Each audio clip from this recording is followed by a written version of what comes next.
वक्फ संशोधन बिल के खिलाफ पटना में मुस्लिम संगठनों का विरोध प्रदर्शन। बड़ी संख्या में धरना स्थल पहुंचे मुस्लिम संगठन। All India Muslim personal law board की अगुवाई में हो रहा प्रदर्शन। लालू यादव और तेजस्वी यादव पहुंचे धरना स्थल पर। प्रदर्शन में बिहार के मुख्यमंत्री नीतीश कुमार को भी किया गया आमंत्रित। वक्फ विधेयक के खिलाफ मुस्लिम संगठनों ने देशव्यापी विरोध प्रदर्शन की बनाई योजना। पटना के गर्दनी बाग में किया जा रहा धरना प्रदर्शन। प्रदर्शन के दूसरे चरण में 29 मार्च को आंध्र प्रदेश के विजयवाड़ा में विधानसभा के सामने होगा प्रदर्शन। मुस्लिम संगठन वक्फ संशोधन बिल का कर रहे विरोध। जेपीसी के अध्यक्ष और बीजेपी सांसद जगदंबिका पाल, उनका बयान, कहा all India Muslim personal law board वक्फ अल्पसंख्यकों और मुसलमानों को गुमराह करने की कोशिश कर रहा।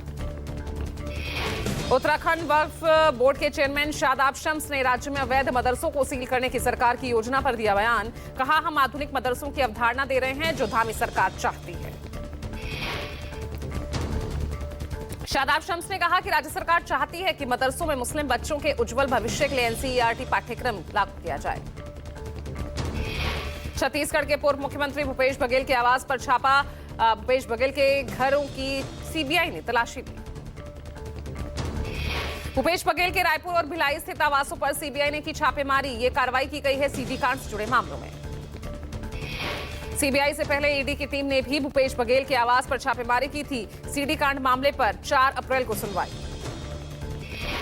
कोर्ट ने भूपेश बघेल को जिन आरोपों से बरी किया उसको लेकर सीबीआई ने पिटीशन दायर की। सीबीआई ने आरोप लगाया कि सीडी बनवाने के लिए 75 लाख रुपए में डील हुई थी। मुख्यमंत्री योगी आदित्यनाथ का तीसरी बार चुनाव लड़ने को लेकर बयान। कहा, मैं कोशिश नहीं करूंगा, हमारी पार्टी कोशिश करेगी। भाजपा का कोई भी सदस्य मुख्यमंत्री बन सकता है। सीएम योगी ने 8 सालों की उपलब्धियों पर कहा, कृषि हो, युवाओं से जुड़ा हो, इंफ्रास्ट्रक्चर का हो, इन्वेस्टमेंट का हो, लॉ एंड ऑर्डर का हो, टूरिज्म का हो या फिर विरासत और विकास के बीच बेहतर समन्वय का हो। सबसे महत्वपूर्ण उदाहरण देश में उत्तर प्रदेश है। सीएम योगी का कहना है कि किसी भी सरकार के लिए सबसे बड़ी उपलब्धि जनता जनार्दन की संतुष्टि होनी चाहिए। पिछले 8 सालों में हमारी सरकार ने पीएम मोदी के नेतृत्व में समग्र विकास किया। योगी आदित्यनाथ ने अखिलेश यादव पर खुलकर निशाना साधा। कहा, जिनके आदर्श औरंगजेब हो, उनका व्यवहार भी वैसा होगा। वो औरंगजेब को महिमा मंडित कर रहे हैं। योगी आदित्यनाथ ने कहा कि उत्तर प्रदेश में अगर हिंदू सुरक्षित है तो मुसलमान भी सुरक्षित है। मुस्लिम तो यूपी में सबसे ज्यादा सुरक्षित है।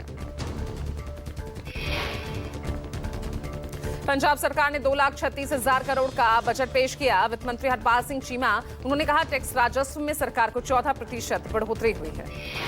सरकार पंजाब में ड्रग्स सेंसेज कराएगी। एंटी ड्रोन प्रणाली के लिए बॉर्डर पर 110 करोड़ रुपए का बजट का प्रावधान किया गया है। बजट में सरकार ने खेल विभाग के लिए 979 करोड़ के बजट का प्रावधान किया। खेलों को बढ़ावा देने के लिए हर गांव में खेल के मैदान और इंडोर जिम बनाए जाएंगे। तेजस्वी यादव ने पोस्ट कर नीतीश कुमार पर तंज कसा। कहा, बिहार की भूमि माता सीता की जननी है। ऐसे में भरे सदन में महिलाओं का अपमान अत्यंत निंदनीय है। तेजस्वी ने सीएम नीतीश पर निशाना साधते हुए कहा, बिहार का मुखिया ही जब महिलाओं के लिए तू तड़ाक की भाषा का प्रयोग करेगा तो बिहार का इससे बड़ा दुर्भाग्य क्या होगा।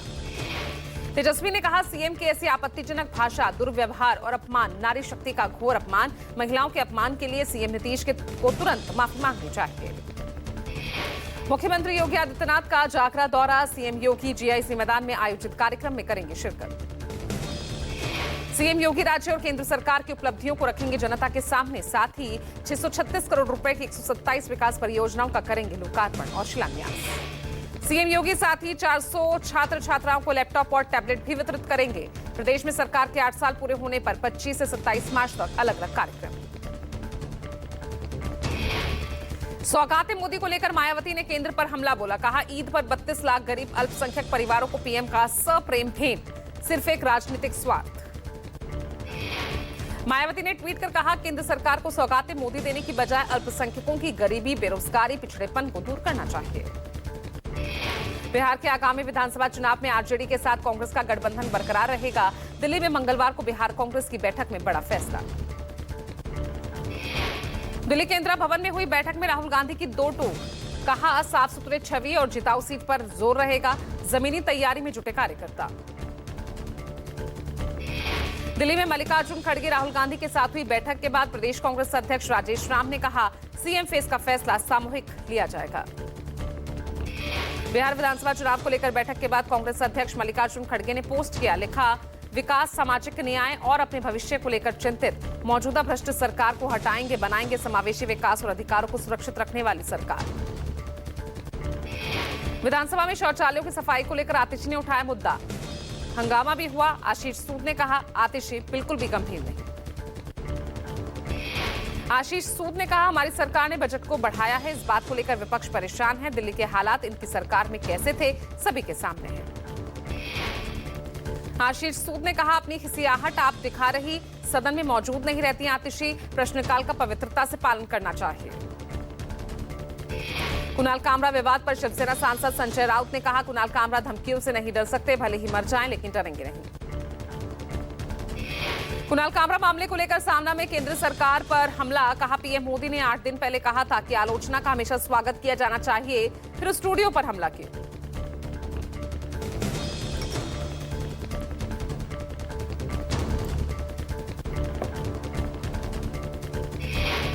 सामना के संपादकीय में लिखा, शिंदे गुट ने अभिव्यक्ति की आजादी के मंच को खत्म किया, साथ ही कामरा को जान से मारने की धमकी दी गई। सामना में केंद्र सरकार पर हमला बोलते हुए कहा, सभी विरोधियों और आलोचकों पर नजर रखी जा रही, विरोधियों का फोन भी टैप किया जा रहा।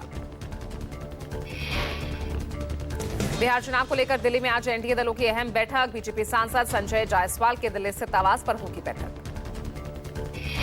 बीजेपी अध्यक्ष जेपी नड्डा सहित जेडीयू के संजय झा, उपेंद्र कुशवाहा, एलजेपीआर के चिराग पासवान और हम अध्यक्ष जीतनराम मांझी बैठक में शामिल होंगे।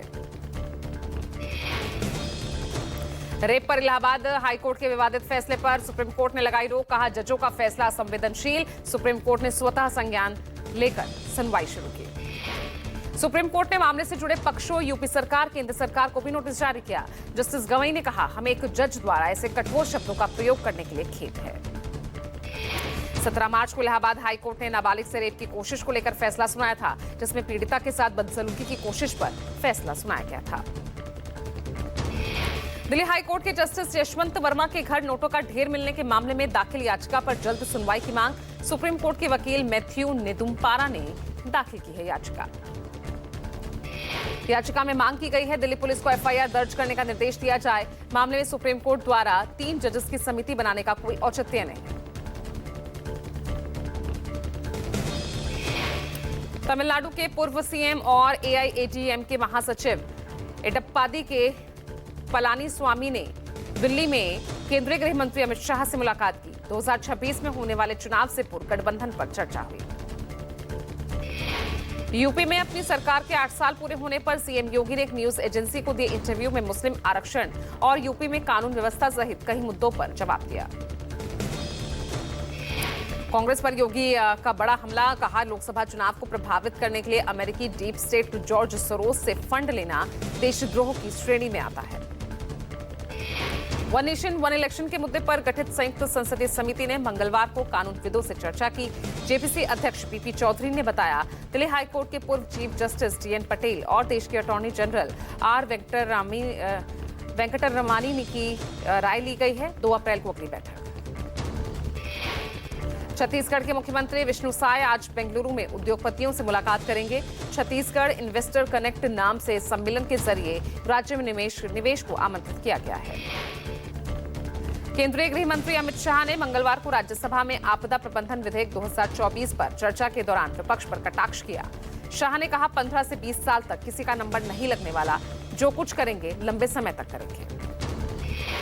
लोकसभा में वित्तीय विधेयक 2025 पास। वित्त मंत्री निर्मला सीतारमण ने संशोधित वित्तीय बिल 2025 को पेश किया था। कर्नाटक बीजेपी ने मुस्लिम आरक्षण पर पार्टी निर्देशों की अनदेखी को लेकर 5 नेताओं को भेजा कारण बताओ नोटिस। आलाकमान ने पार्टी नेता Katta Subramanya Naidu, MP Renukacharya, BP Harish, ST Somashekhar, Shivaram Hebbar से 3 दिन में जवाब मांगा। बीएसपी प्रमुख मायावती ने मंगलवार को पिछड़ा वर्ग के नेताओं के साथ अहम बैठक की।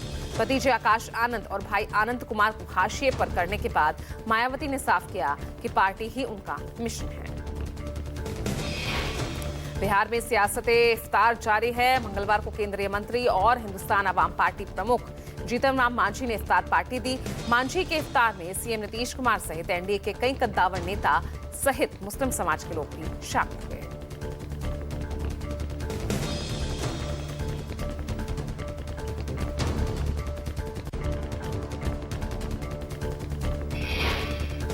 तमिलनाडु बीजेपी अध्यक्ष के अन्नामलाई ने चेन्नई में राज्य बीजेपी अल्पसंख्यक विंग के आयोजित इफ्तार पार्टी में हिस्सा लिया। इफ्तार पार्टी में पूर्व सीएम पन्नीरसेल्वम और बीजेपी नेता टी सुंदरराजन भी मौजूद रहे। जम्मू कश्मीर के श्रीनगर में पीडीपी प्रमुख और पूर्व सीएम महबूबा मुफ्ती ने इफ्तार पार्टी का आयोजन किया। पार्टी में पीडीपी के अलावा कई दूसरे क्षेत्रीय दलों के नेता शामिल हुए। कठुआ में सानियाल और आसपास के इलाकों में सेना का ऑपरेशन शत्रु नाश जारी। 5 आतंकियों की तलाश में चौथे दिन भी कार्डन एंड सर्च ऑपरेशन चल रहा। सेना ने बॉर्डर के आसपास के इलाके में door to door search operation शुरू किया। ऑपरेशन में Jammu Kashmir police, special operation group और अन्य सुरक्षा बलों के साथ एनएसजी भी शामिल। आतंकियों के खिलाफ चल रहे ऑपरेशन को 50 घंटे से ज्यादा का समय हुआ। सूत्रों से खबर आ रही कि आतंकियों ने ठिकाना बदल लिया है। मेरठ सौरभ हत्याकांड में मुस्कान और सौरभ के घर पर पहुंची फॉरेंसिक टीम। मुस्कान और सौरभ के कमरे की वीडियोग्राफी की गई। फॉरेंसिक की टीम ने इकट्ठा किए सबूत। मेरठ में सौरभ हत्याकांड के बाद स्थानीय लोगों में गुस्सा। सौरभ की आत्मा की शांति के लिए लोगों ने निकाला कैंडल मार्च। स्थानीय लोगों ने सौरभ के चित्र पर कैंडल जलाया और मौन रखकर उनकी आत्मा की शांति की दुआएं मांगी।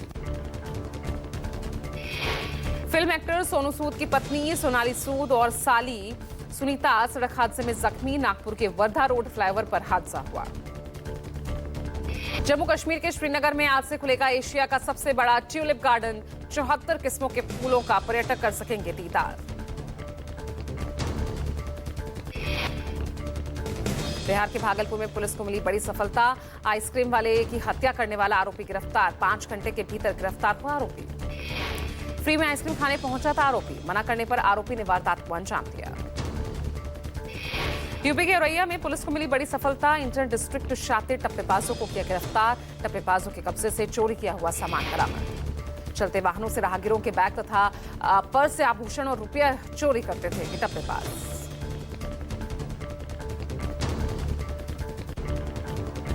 पटना विमेंस कॉलेज के गेट पर छात्रों के 2 गुटों में भिड़ंत। ताबड़तोड़ फायरिंग की घटना से हड़कंप मचा। छात्र संघ चुनाव का पर्चा बांटने के दौरान झड़प हुई। फिलहाल सीसीटीवी फुटेज के आधार पर पुलिस आरोपियों की पहचान में जुटी।